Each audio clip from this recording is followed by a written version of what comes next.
Alright, yan. Isang mapagpalang araw sa inyong lahat. Meron tayong reaction video. Right? Camera action. Alright, umano'y mga illegal na pananagutan ng OBP DepEd Config Pan News.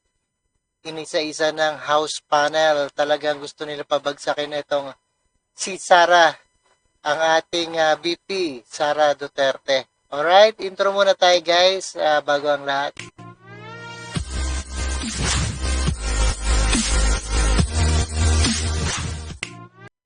Alright guys, mapagpalang araw sa inyong lahat. Umano'y mga illegal na pananagutan ng OBP. DepEd confuse inisa-isa ng mga NPA. Ayan, inisa-isa ng House panel. Tinapos ang House Committee and Good Governance and Committee and pagdating nito sa issue ng confidential funds ng Office of the Vice President at Department of Education sa ilalim ni Vice President Sara Duterte at sa pagdinig isa-isa ang miyembro ng committee. Ayan ang legal na pananagutan sa posibleng harapin dahil umano'y questionable paggastos ng pondo. Alright. Gusto talaga ng pabagsakan itong ating si VP Sara Duterte. Alright, panoorin po natin. Rosalie, ano ba ang bagong revelasyon sa sinasabing huling pagdinig ng House panel sa paggamit ng confidential funds ng Office of the Vice President at Department of Education sa ilalim ng VP Duterte o ni VP Duterte? June, bukod sa controversial na Mary Grace Piatos at Cocoy Villamina, kabilang sa mga recipient umano ng confidential funds ng Office of the Vice President, batay sa mga isinumiting resibo sa Commission on Audit o COA, meron pang ibang pangalan sa mga resibo na kinumpirmang wala sa database ng Philippine Statistics Authority o PSA. Sa kumpirmasyon ng PSA, 405 sa 677 ng mga pangalan sa resibo kung saan ginamit ang confidential funds ng Department of Education sa ilalim ni Vice President Sara Duterte ang walang records sa kanilang database. Ito ang inihayag ni House Committee on Good Government and Public Accountability Chairperson, Manila 3rd District Representative Joel Chua. Alright guys, at ito nga ay isang confidential funds. Kaya nga confidential, iba-iba talaga ang ilalagay na pangalan dyan. Ayan, nakakaintindi na kayo. Dapat kung bubuksan ng isang confidential funds, buksan na ang lahat. President, confidential funds. Ayan, sa mga senator and congressman, confidential funds. Buksan na lahat. Ayan, para fair ang laban. Alright. Sa huling pagdinig ng House panel kaugnay ng paggastos ng confidential funds ng OVP at DepEd ngayong taon. Tayo po ay sumulat upang isumite ang 677 pang pangalan na nakalagay sa acknowledgement receipt. Pagkatapos niyan, presidential funds naman ayan, para lahat buksan. Lahat na ng confidential funds nyo dyan. Alright?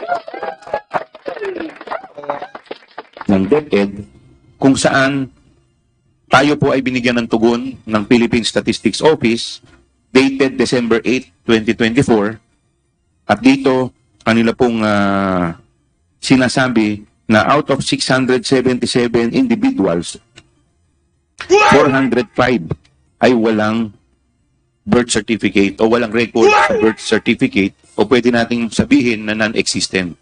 Bukod dito, ilan pang umano'y irregularidad sa mga resibo ng confidential funds ang nasilip ng House panel. Kabilang na ang mga resibong may recipient na Alice Crescencio, isang pangalang may magkakaibang pirma at nilagdaan umano sa iba't ibang lokasyon. Similar to our friend Cocoy Villamin, Mr. Chair, there were 3 different signatures. Kapansin-pansin din po rito, Mr. Chair, na si Miss Alice was apparently, according to these ARs, were in different parts of the Philippines. Pinirman niya, nung inuna, nasa Pasay City siya. Pangalawa, pumirma siya, nasa Iligan City, sa Mindanao. At doon po sa ating probinsya, sa Lanao del Sur. Pumirma din ho siya doon. Baka nandun din siya according to the acknowledgement receipt. Gayun din ang mga resibong may recipients na ang pangalan ay Sally at Sheila. Magkaibang pangalan pero tila iisa ang pirma. These are two different persons, Mr. Chair, from two different addresses, I would assume. However, they have the exact same signature with exact same strokes. At baka isang tintang ballpen ang ginamit, Mr. Chair. Sinilip din ng resibong ang recipient ay isang Milky Sequoia. The two acknowledgement receipts, both in the name of Milky Sikuya, both had done on the same day. Same po pinirmahan on the same day, same address in Zambales, and using the same pen. However, have totally different signatures. Nasa 2,000 recipients naman ng confidential funds ng OVP ang hinihintay pa ang resulta ng PSA verification. Pusod ng mga isinagawang pagdinig ng House panel, pinalutang ng mga miyembro nito ang mga potensyal na legal liabilities na may kaugnay sa paggamit ng confidential funds ng Office of the Vice President at DepEd sa ilalim ni VP Duterte. Kabilang na ang technical malversation, falsification of Ayan na pwedeng potential legal liabilities, technical malversation, falsification, perjury, bribery, plunder, corruption of public official. Ay ang kaharapin kung sakaling totoo yan. Alright? public documents, perjury, bribery, plunder at corruption of public officials.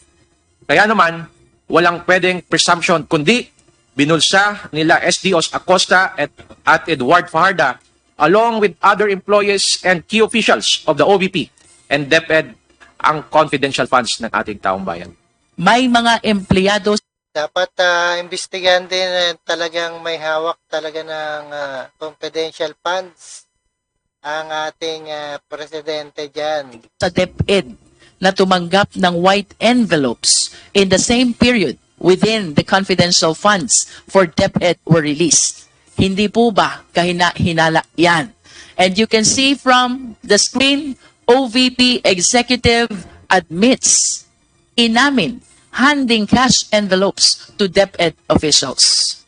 Subalit paglilinaw ng House Panel Chairperson, rekomendasyon lamang ito ng mga individual na miyembro ng komite at hindi ng buong House Committee on Good Government and Public Accountability. Isusulong naman ng House Panel ang mga panukalang batas upang solusyonan ang mga suliraning natuklasan sa alokasyon at paggamit ng confidential funds, gaya ng pagkakaroon ng mas maigpit na alituntunin sa paggamit ng confidential funds at pagpapalakas sa proteksyon ng pera ng bayan. Samantala, tinapos na ngayong araw ng House Committee on Good Government and Public Accountability ang pagbusisi sa issue ng confidential funds ng OVP at DepEd. Sa gitna rin ito ng mga inihaing impeachment complaints laban kay VP Duterte. Pinalaga naman ng Makabayan Block lawmaker na si ACT Teachers Party List Representative Franz Castro ang paghinto sa pagdinig ng komite kahit hindi pa natatanong ang sinasabing military officials na nag-disburse ng OVP at DepEd confidential funds. This will be the wrap-up committee hearing insofar Ayan, dapat imbestigahan din yung mga kaso na yan. Kanila, ayan, sa mga congressman, yung mga kaso ng mga congressman, busisiin na rin. as confidential fund, pero hindi pa po tayo magtatapos sa ating committee hearing. Kumbaga, year-ender lang. Sinasummarize lang po natin kung ano po mga nangyari na itong pong nakaraang 7 hearing. Feel ko lang, Mr. Chair, parang hindi tayo pwedeng tumigil na ibinigay na lang yan dahil nga sa utos ni Vice Presidente. Remember, mga nakapirma doon, mga maliliit na opisyal, si Mr. Fajarda at si Acosta. Malamang-lamang, Mr. Chair, wag naman sana, no? Wag naman sanang mangyari. Baka sila pa yung mademanda dahil sila yung tumanggap ng cheque, sila yung nagpapalit, pero baka maabswelto itong mga militar, itong mga security officer na tumanggap. Ipagpapatuloy naman ang pagdinig ng House Panel sa iba pang issue gaya ng red flag sa procurement ng mga laptop para sa DepEd Computerization Program noong si VP Duterte pa ang kalihim ng kagawaran. Natanong naman ng House Panel Chairperson kung bakit hindi nila inusisa si VP Duterte sa mga alegasyon laban sa kanya nang dumalo ito sa huling pagdinig ng House Committee noong November 25, 2024. Ito ay kahit na natili ng nasa 6 na oras sa hearing. Oo nga, bakit din nyo binusisi? Ito nga,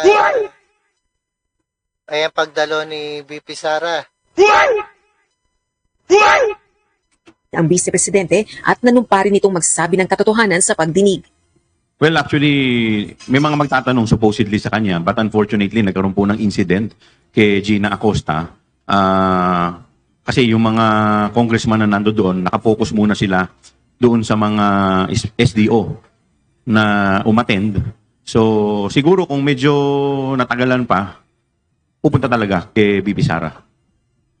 Hindi po ba siya waste opportunity kasi early in the morning, if I'm not mistaken, in the afternoon hanggang gabi, present po si VP Duterte as well as Oo nga, bakit hindi na itanong? Tapos ngayon, sasabihin na ganyan. Security officers po na kung saan dumaan yun pong confidential funds pero hindi sila natanong about dun sa mga allegations ng irregularities. Hindi po naman, dahil niligo na yung predicate dun sa mga SDO, yun ang pinaka-importante munang tinanong eh. But unfortunately, nagkaroon nga tayo ng emergency situation, kaya po hindi po nakaabot kay VP Sara. June, bukod dyan sa special meeting ng House Committee on Good Government and Public Accountability, isa rin sa inabangan ng ating grupo dito sa Kamara kung may maghahain ba ng ikatlong impeachment complaint laban kay Vice President Duterte. Pero as of this time, wala pang naghahain ng panibagong reklamong nag-iibig magpatalsik sa pwesto sa pangalawang Pangulo. Pero batay sa mga impormasyong narinig natin dito sa Kamara, yung ikatlong impeachment complaint ay posibleng ihain umano ng isang religious group. Balik sa'yo. June? Oo, Rosalie, ikaw ba'y nagtanong kanina kay Chairman? Rosalie? Yes, June, batay na rin niya sa bilin ng ating desk officer dahil kung matatandaan nga natin nung nakalipas na buwan, particularly on November 25, yan yung pagkakataon na sumumpa na o nag-take ng oath si Vice President Duterte before the House Committee on Good Government and Public Accountability at nanatili siya ng ilang oras sa pagdinig pero hindi siya tinanong ng sino man sa mga kongresista. Oo nga, bakit na hindi na itanong ng mga kongresista ukol dyan? O kasi, di ba, bago pa yung pagdinig na yun, nung iniimbitahan nila si VP Duterte, sinasabi nila palagi, di ba? Dumalo ka na lang. Bakit hindi siya na, kumbaga, na i-prioritize para matapos yung usapan, para siya na ang sumagot doon sa lahat ng ibinabato sa kanyang opisina, maging doon sa panunungkulan niya sa DepEd regarding doon sa confidential fund. Bakit hindi siya na-prioritize kung talagang, kumbaga, siya lang makakasagot lahat niyan, di ba, Rosalie? Correct, June, dahil si VP Duterte naman talaga yung point person, pinakamataas na opisyal sa OVP at ng DepEd nung siya pa yung secretary ng kagawaran. Pero yun nga ang idinadahilan ng House Committee Chairperson, si Representative Chua, inuna nilang tanungin yung SDO kaya nawala na ng chance. Pero kung tutuusin naman nakalipas sa pagkakataon ay lagi nilang binabanggit nga na hindi nila tinanong si VP Duterte sa unang pagkakataon dumalo ito sa pagdinig dahil hindi ito nag-take ng oath. Pero nung tinanong nga natin na nag-take na ng oath si VP Duterte last hearing nung November 25 ng komite, naubusan daw sila ng pagkakataon. O kasi kung tatandaan mo, Rosalie, noong pinatawag nila o inimbitahan nila si dating Pangulong Rodrigo Duterte, di ba, pinauna silang, kumbaga siya ang sinalang kaagad kasi nga, mas maganda siya ang sumagot dahil siya ang involved talaga doon sa EJK o sa iba pa. Oo nga, bakit nga hindi na itanong ang tungkol dyan? Bagay tungkol sa war on drugs. Sayang yung pagkakataon nila na talagang si VP Duterte na ang kanilang maisalang kaagad. Doon sa punto na yon, Rosalie, yun ang pinupunto rin ng mga nanonood ngayon at ng ating mga kababayan. Tama, June, at bilang paggalang na rin yun sa tanggapan ni Vice President Sara Duterte, nagpaunlak sa imbitasyon sa araw na yun at nag-take ng oath gaya ng hiling ng mga kongresista. Doon naman sa impeachment complaint na inihain ng Makabayan Black, lumalabas kasi parang, Rosalie, yung impeachment complaint na yon, isa sa mga pinagbasihan yung ginawang pagdinig dyan sa committee na yan, Rosalie. Ngayon ba, lahat ba ng ito ay magagamit nila laban kay Vice President Sara Duterte? O June, kabilang sa mga grounds, kabilang sa mga tinukoy doon sa impeachment complaint, inakuha nga nila yung mga impormasyon sa isinagawang pagdinig, nakapitong hearing kasi itong House Committee on Good Government and Public Accountability at marami sa mga natuklasan nila sa pagdinig ay ang alam natin isinama doon sa reklamo na impeachment na inihain ng Makabayan Bloc. Ngayon, itong Makabayan Bloc lawmakers, particularly si ACT Teachers Party List Representative Franz Castro, nabanggit niya nga nung last Friday morning pa na ipadala sa kanilang group chat itong kopya, yung digital copy ng kanilang impeachment complaint. Pero nang tinanong naman natin kanina, si Representative Chua na chairperson ng komite, gayon din yung iba pang mambabatas katulad ni Congressman Valeriano at si Congressman Sia Alonto Adjong, sinasabi nila ay hindi pa sila nakakatanggap ng kopya or kung natanggap man sa kanilang group chat, hindi nila ito nabasa o nakalagpas sa kanilang paningin dahil marami nga silang sinasabing group chats at hindi naman lahat ng chats nababasa nila, June. Kasi kung halimbawa, nangangalap na nga halimbawa ng lagda itong Makabayan Black sa kanilang inihaing impeachment complaint, kung yung mga miyembro naman ng komite na yan, handa ba silang pumirma doon? Para mapabilis na ang proseso, Rosalie, para pag yan ay na-discuss na sa mga kongresista, ilang 106 lang naman ang kailangan pirma. Para maitransmit na kagad sa Senado para mapagtuunan ng pansin itong impeachment at makapag-move on na ang bayan, Rosalie. Tama yan. Bakit kaya pinapatuloy pa? Dapat malaman ng mga taong bayan na issue na yan. O June, yan nga. Wala rin tong mga kongresista Hindi walang alam. Yung pare-parehong itinatanong sa mga kongresista pag merong pagkakataon, pero ang binabanggit nila, hindi naman sila pwedeng pumirma sa isang reklamo na impeachment kung hindi naman nila nababasa itong impeachment complaint na to. Nung kanina, nung tanong tayo sa kanila, sabi nga nila, hindi pa nila nababasa yung reklamong ito. Kasi kung Tapos sa haba na naman ang pandinig, tapos sasabihin, hindi na naman dumalo. Ang gulo ninyo. pagkukumparahin natin yung dalawang impeachment complaints, napakaraming grounds na sinight ng impeachment complaint na endorse ng Akbayan. Pero itong sa Makabayan Block ay isang ground lang yung kanilang sinight, betrayal of public trust. So kung meron mang mas madali-daling i-digest, ito yung impeachment complaint ng Makabayan Block na inihain laban kay VP Duterte. Pero as of now nga, doon sa mga natanong nating kongresista kanina, bago pa man yung pagdinig ng House Committee on Good Governance and Public Accountability, ay hindi pa nila nababasa itong impeachment complaint. Hindi naman sila pwedeng mag-endorse o pumirma.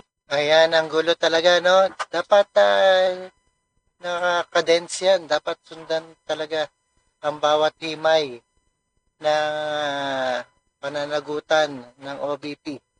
Alright, maraming salamat sa panonood at pagkinig dito kay Rob Trip. Tinapos ng House Committee and Good Governance ang public accountability, ang pandinig nito sa issue ng confidence fund ng Office of the Vice President at ang Department of Education sa ilalim ni Vice President Sara Duterte. At maraming salamat sa panonood at pakikinig dito kay Rob Trip, and see us again sa ating reaction video. And don't forget to subscribe this channel, Rob Trip, and see us again sa ating the next one. This is your friendly neighborhood, Rob Trip tayo. Alright, thank you so much and peace out.